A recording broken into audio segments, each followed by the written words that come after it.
All right, guys, today we're reading chapters 7 and 8 of Forbidden Schoolhouse. It was the first Monday in April, opening day. The books were on the shelves, the schoolroom was ready. Prudence and her younger sister and assistant, Almira, were waiting to welcome 20 new students. But by 5 o'clock that afternoon, Prudence had only 2 pupils, Sarah Harris, her original black student, and Eliza Glasgow, the daughter of a prosperous blacksmith from Griswold, Connecticut. Still, the arrival of these 2 teenage black girls upset the neighbors.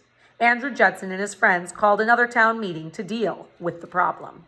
And the men at this meeting decided to send a petition, remember that's a form of peaceful protest, to the Connecticut legislature asking lawmakers to make it illegal for blacks from other states to come to Connecticut. That, the townsfolk felt, would keep other African American students from coming to Canterbury in the future. But what about the 2 black students who were already at the Crandall School? Something had to be done about them, and the men at the town meeting wanted action. To punish Prudence, to show her how they felt, and above all, to stop her from enrolling more students, they decided to start a type of strike called a boycott. All right, we've learned about a boycott, right? When you stop doing something, usually buying or selling. Most of the shopkeepers in Canterbury agreed not to sell groceries or supplies to Prudence. So now they're going to not allow her to get the supplies that she needs for her school. The local shops and the grocers are kind of on board with this. It would be pretty hard, they figured, for her to live or run a boarding school without being able to buy basic provisions like sugar, flour, paper, medicine, or meat in town. Okay, so now that they've established that they don't agree with her, now that they've established that they're wanting to tell her that what she's doing is wrong, now they're taking away from her things that are basically basic human rights. She's going to have to go and find them somewhere else because they're saying, you can't get them here. We're not going to sell them to you. We've decided not to do that for you. We've taken that kind of away from you. And that was only the beginning. In the days that followed the meeting, a neighbor told Prudence's father that a mob might tear down his house. So now they're threatening. Now the peaceful protesting is moving into violent, as it often does. When Prudence and her students stepped out onto the street, Canterbury hooligans shouted rude remarks. They threw stones at them, eggs, chicken heads, and bits of manure at the girls.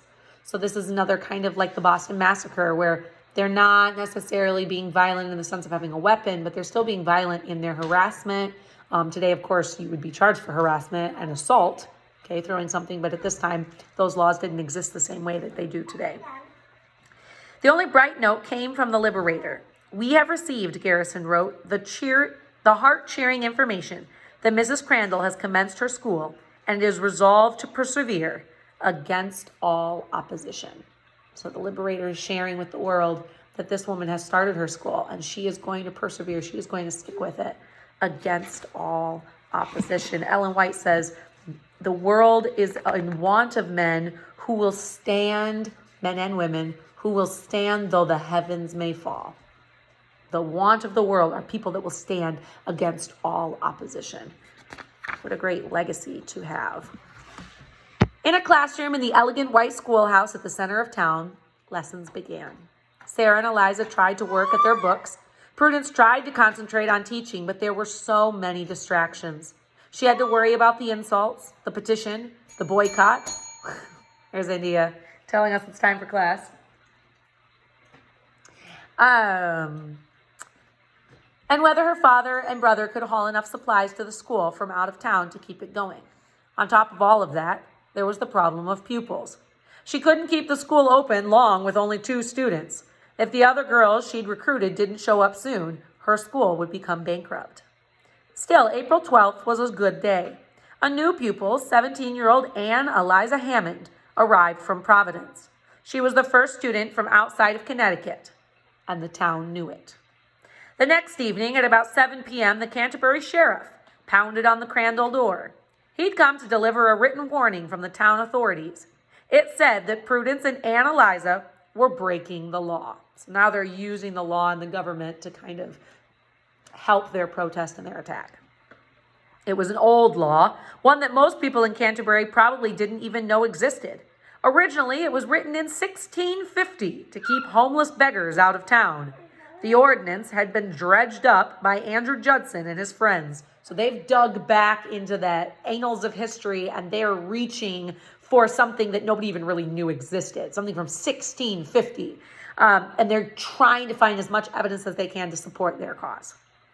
It said that all visitors from other states had to get permission from the town authority to stay in Canterbury. Ann Eliza was from Rhode Island. The Canterbury authorities had not given her permission to stay in town. If she did not leave immediately, the warning said, Prudence would be fined $1.68 for every week that her students stayed in school.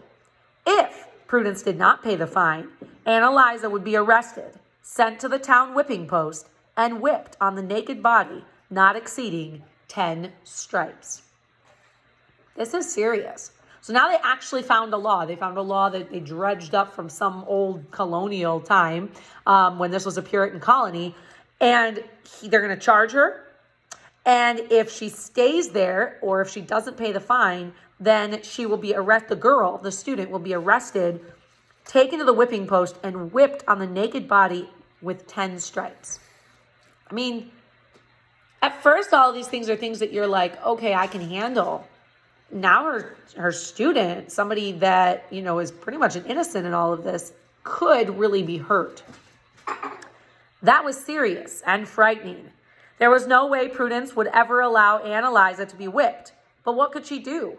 A fine of $1.68 didn't sound like a lot of money, but it would mount up. In 4 weeks, it would be enough to pay a female school teacher's monthly salary. So remember, $1.68 is not what it was then as it is now. And they're saying that in 4 weeks, that $1.68 fine would add up to one school teacher's whole month of their salary. So it's a lot of money. In 13 weeks, it would add up to almost as much as Prudence was charging Ann Eliza for a quarter's tuition. Worse still, if Prudence paid Ann Eliza's fines and the fines for every other out-of-state pupil who came to the school, she would soon be penniless. So now as the recruits are going to come in, each recruit is going to be $1.68 a day times 18. Now she's not going to be able to pay those. Prudence needed help, and once again, her friends provided. Several wealthy abolitionists promised to pay the town up to $10,000 in possible student fines. So now people are saying, with my own money, I'll pay those fines. We'll pay over $10,000. $10,000 is a ton of money back then. It's a ton of money now, but it was a ton of money then, and they're willing to do that. May himself made a special trip to Canterbury to tell the girls not to be frightened. The whipping was only a threat, he explained. He was sure that the town authorities would never dare carry it out. After all, May said, beating children who had committed no real crime was an act that would horrify the entire land, if not the whole civilized world. So he's saying that's a threat. They're not actually going to do that. If they actually do that, the world, there are going to be a lot of people, the newspaper's going to print this, and they're going to be blown away by this. So they're not actually going to do that. So he's kind of comforting them and reminding them of that. To his surprise, however, Ann Eliza didn't seem to need reassurance. She was calm, determined. The only thing that mattered to her was getting an education. To help the school, she was ready to put up with the injuries, the insults, and even public whipping. This is bravery. This is courage.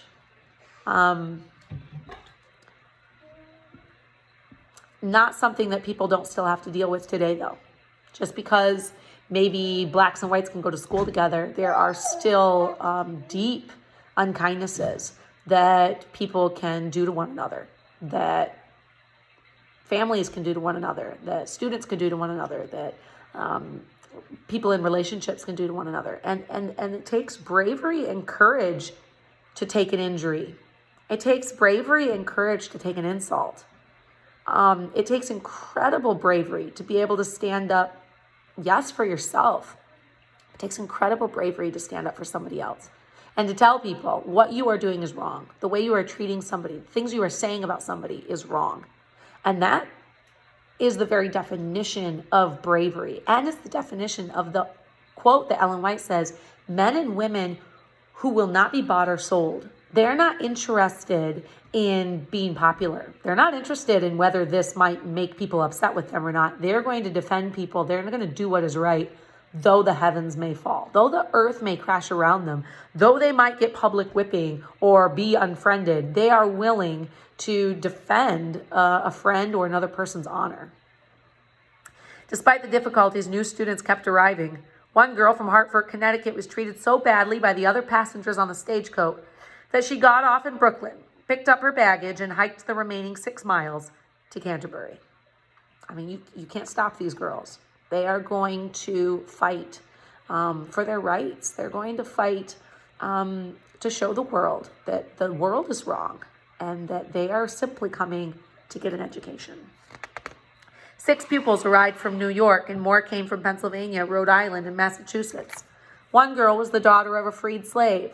Another, who offered to do housework to pay for her education, had her fees partially paid by a hard-up white abolitionist clergyman. A third was sent to school by a friendly former slave who had purchased her own freedom. You can see that one person is making a huge difference in these girls' lives. There's an abolitionist clergyman who's paying for one of those students. There's another student who's being paid for by a former slave who really wants to make sure this education happens for somebody. One person, you, can make a huge difference in somebody else's life. There were now enough students to make a real class. Prudence lectured. The girls concentrated on their reading and arithmetic. In the classroom, it was calm and quiet. But if the girls stepped outside the front gate, boys would tail after them blowing horns, beating drums and shouting insults. Someone smeared dung on the school steps and door handles, and the doors and the windows were pelted by volleys of rotten eggs. I can't describe to you guys. Can you imagine this kind of serious bullying where people are smearing poop on the steps of your school, on the door handles? They are telling you that you are worthless, that who you are and what you believe and the skin color that you have and what you give to the world is worthless. It is hard for me to fathom that this happened. I don't think it's as obvious today. I don't think that bullies are able to get away with this kind of obvious bullying today. But know that the words that we say to one another, know that the way we tease, the words we use like retarded, like I was talking about the other day, they hurt, they cut. They're like rotten eggs and dung and smearing and pelting that on a person. And they really can tear somebody down. Sometimes I think even harder than some of those physical ones, because maybe they're done in secret. Maybe they were communicated to somebody else and you found out about it third party. And that, if it hasn't happened to you, man, it probably will. But if it hasn't, you need to recognize the seriousness of what that can do to another person. And I think that this chapter really shows us the physical, the outward bullying, but that outward bullying was not nearly as damaging to these girls as the inward bullying of just, you are worthless. Your education, you getting an education, is pointless. It's worthless. You are not okay. And we're all talking about it. This is how we feel. The milk peddler refused to deliver fresh milk, and a local newspaper accused Prudence of trying to break down the barriers which God had placed between blacks and whites. Interesting. Did God bring the slaves to the United States? Why are you having to break down barriers between blacks and whites? Pretty sure whites had brought the blacks here originally. We can't really put this on God. Love how people like to throw them in the middle of our own issues. The troubles came so thick and fast, it was hard to count them all. Opening the school had been 100 times harder than Prudence had ever imagined. Of course, she'd known that some people would object to black students. She'd expected some protest, but as she explained to the Reverend Jocelyn shortly after the school opened, the thought of such opposition as has been raised in the minds of the people of Canterbury never once entered into my mind. She had never imagined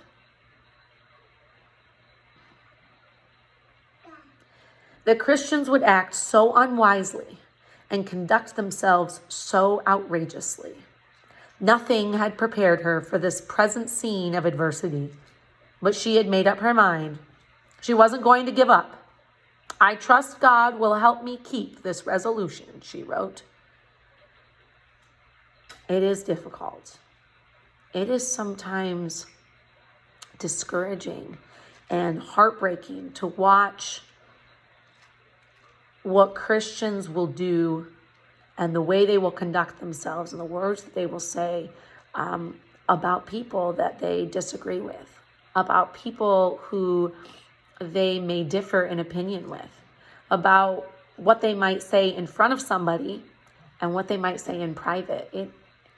It is. I can very much relate with her words here, that it never once entered my mind that this is the way somebody that she knew, her neighbors, her friends, people that were sending her kids to their school. These were respected people in the community. They respected her. They liked her as their student's teacher. And now when there was a disagreement, when there is something that they deemed wrong, the way they attacked her, she's sitting here going, this is not from God. This is not how Christians would behave. And she's hurt. She's discouraged. She's blown away by the character of people that she knew. Chapter 8. Unjust and Disgraceful is the name of the chapter. There was no question about it. Mr. Judson was a very busy man. Threatening Prudence and her students with fines and a whipping hadn't forced the school teacher and her pupils out of Canterbury. But that did not matter. There were other ways to destroy the school, and Andrew T. Judson had a plan. He knew that the school couldn't stay open without students, and he knew that most of Prudence's pupils came from outside of Connecticut. If he could stop the out-of-state students from coming, the school would have to close. And that was just what Mr. Judson wanted. At the last Canterbury town meeting, participants had decided to send a petition to the Connecticut legislature, asking it to pass a law that would specifically prevent African Americans who lived in other states from visiting Connecticut. Now, Mr. Judson was hard at work collecting signatures for that petition. In Brooklyn, where the Reverend May lived, 118 people signed. In nearby Plainfield, 81 more added their names.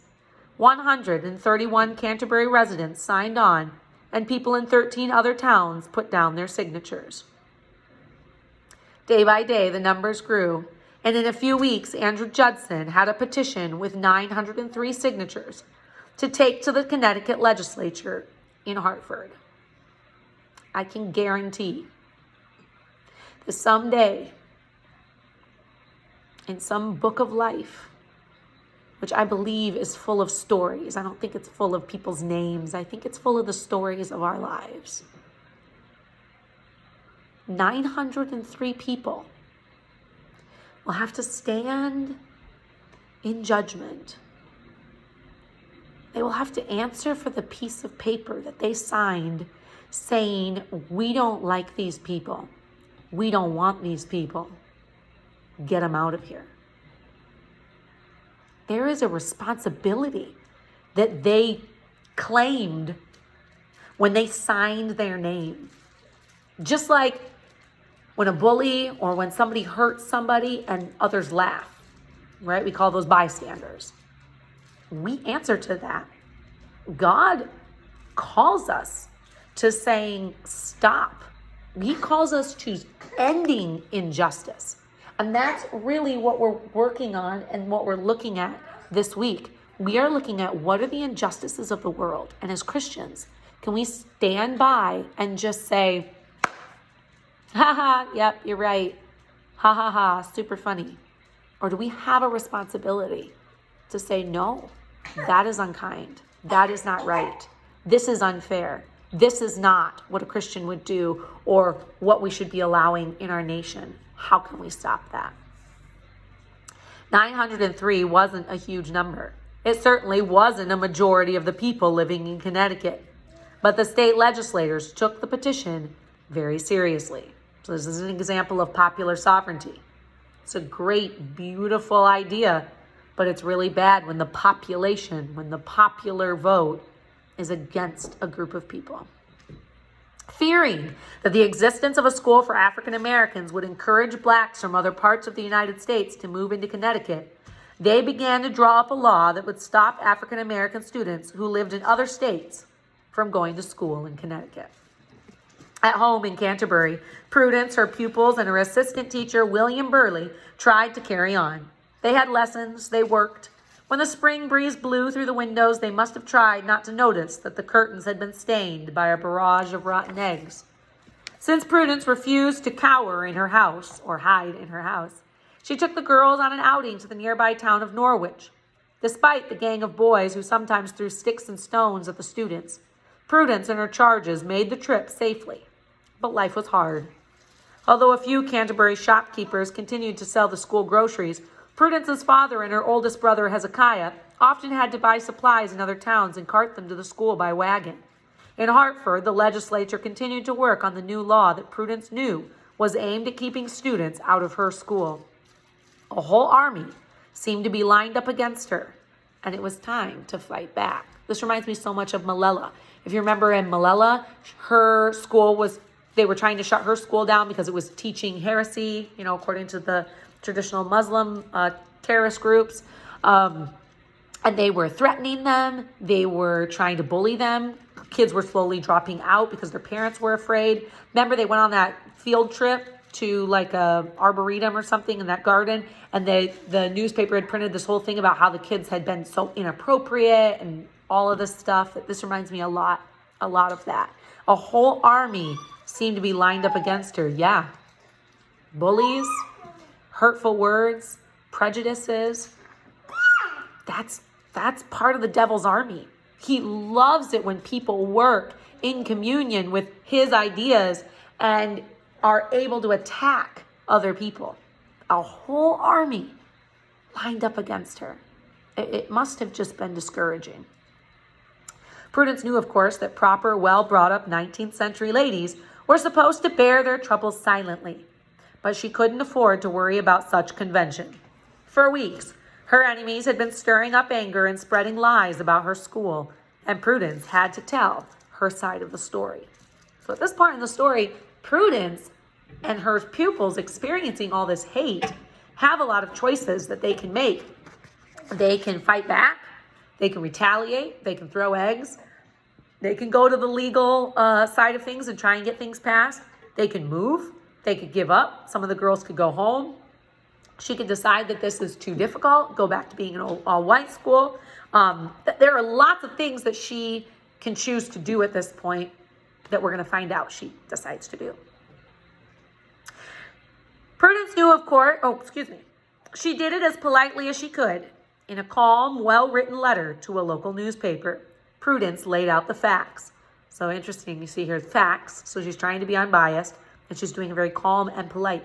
Remember, just like when the early colonists sent that Declaration of Independence, they did it bluntly. They gave the facts. They weren't, sugarcoating things, but it was respectful. It was still mindful of the authority and the people that they were sending this out to.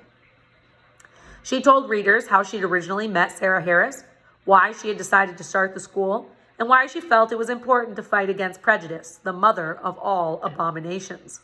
She also told readers that the school had one purpose: to instruct the ignorant and prepare teachers for the people of color. So that's what she was doing, is to teach people that were uneducated, ignorant is uneducated, and to create teachers for the people of color. So she's like, I'm literally not even doing anything to hurt society. I'm doing it to aid society. It was a good, clear, sensible letter, but it didn't change a lot of minds in Canterbury. See, a lot of times when people are stuck in their ways, or when they're stuck in that opinion, it doesn't matter what you say or how good that argument might be. They're going to hold to that prejudice. And really, we have to pray that the Holy Spirit softens their heart, because a lot of times other people are not going to be able to. It didn't stop Andrew Judson, and it didn't stop the Connecticut State Legislature from planning the new law. Oh, hang on a second. Yeah, let's not play with that, Indy Rose. Thank you.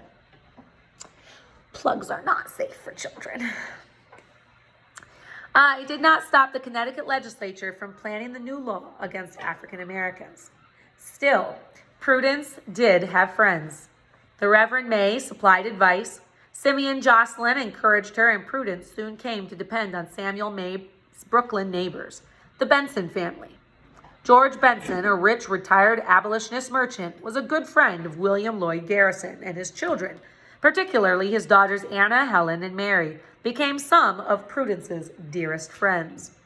Luckily, Prudence could also count on her own family.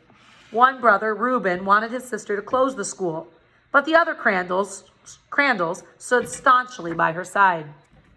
Prudence's sister, Almira, continued to help with the teaching chores. Hezekiah took time off from running his cotton mill to bring her supplies, and her father, Pardon, stuck by his stubborn daughter. My family was the setters-uppers of this school, and myself a supporter of that family, he said when people would ask about the situation. A farmer and a part-time village schoolmaster, Pardon believed in fairness and in freedom. When he heard that the legislature was trying to keep black students out of Connecticut, he instantly wrote to the lawmakers, urging them not to destroy any of the rights of free people, whether they be black or white. It was a waste of ink.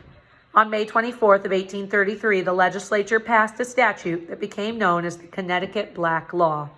It said, "No person in Connecticut shall set up a school for the education of colored persons who are not inhabitants of this state."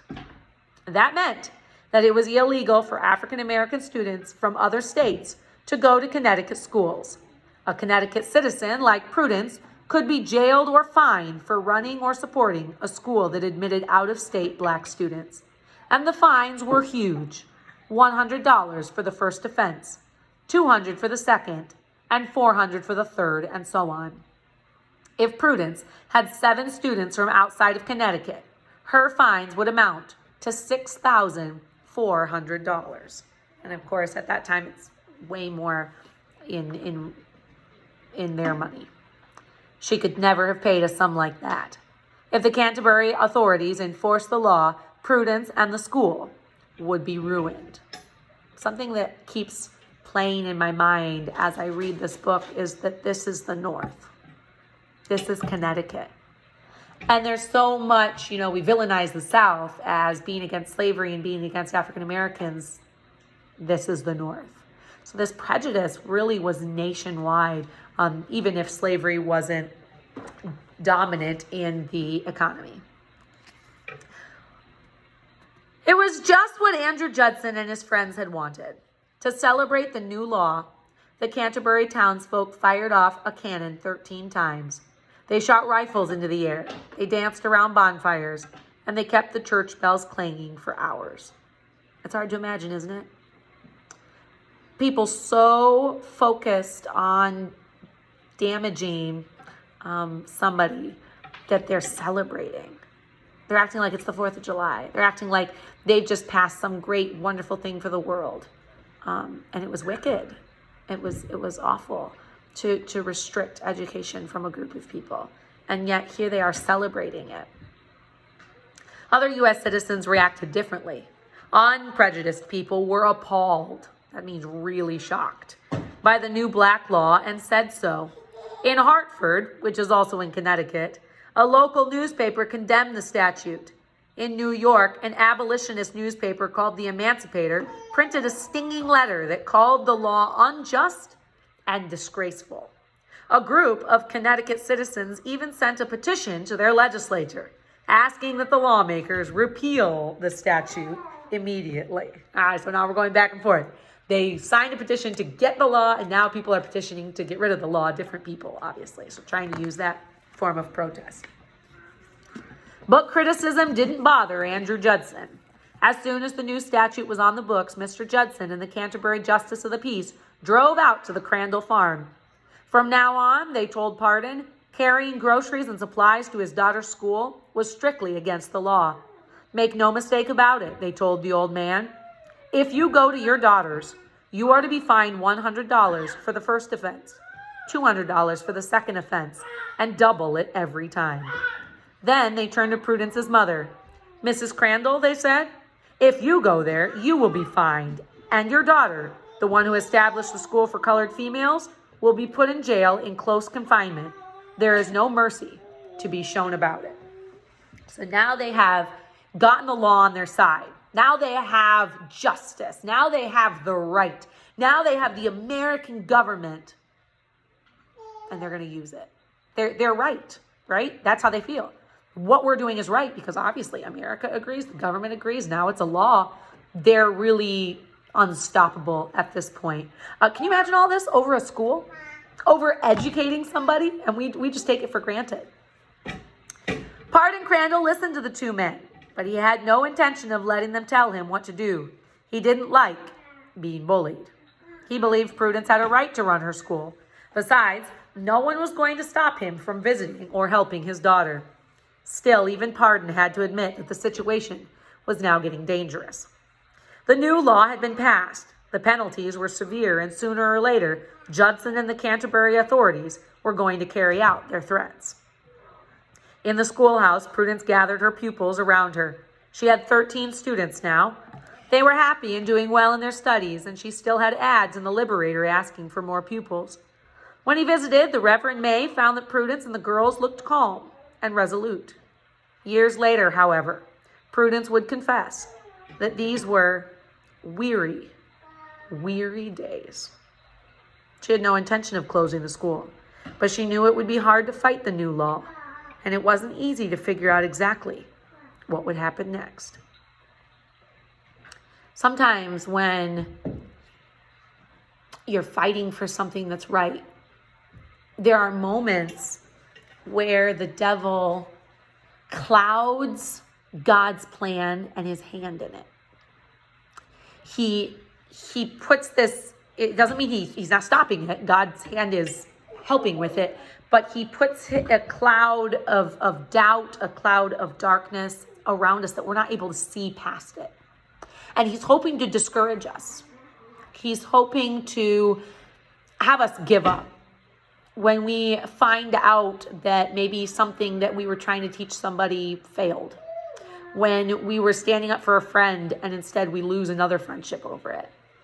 When we are trying our hardest to do something in school, to pass a grade, and we keep failing that grade no matter how much work we put into it. I mean, those moments of discouragement are literally moments of being hidden in this darkness, and the intention is to discourage us. Remember, you, my child, are in a war. There is not a moment in the day where Satan is not trying to attack you, trying to put you down, trying to remind you that whatever it is that you are discouraged about, you should be discouraged, and God is not going to help you through with it. And when Prudence says it is weary days, notice she's not angry. She's not frustrated. She's tired. Weary means tired. It's hard to watch injustice. It's difficult to watch people be unkind. It is hard to see people do things that you find to be not okay. And it is very difficult not to become so discouraged that you just kind of give up in that fight. And that's what we're going to be talking about this week. What are those things that can be discouraging when you see them in the world? And yet we are still called to fight against that injustice. All right, our question today is we're going to look at the quote by Ellen White. The quote is that the greatest want of the world is the want of men and women, I'll add. Men and women who will not be bought or sold. Now, we're not talking about slavery here, are we? Men who in their inmost souls are true and honest. What is inmost soul versus like just your soul? Men who do not fear to call sin by its right name. Men and women whose conscience, that's the thing inside of your head, right? The Holy Spirit talking to you, is as true to duty as the needle is to the pole. Men who will stand, women who will stand for the right, though the heavens may fall. All right, our question today is, what does that quote mean? What does it mean to you? How would you paraphrase this? How would you be able to explain that to somebody? What does this quote mean? What is Ellen White saying that the world needs? What is the want of the world. All right. See you guys tomorrow.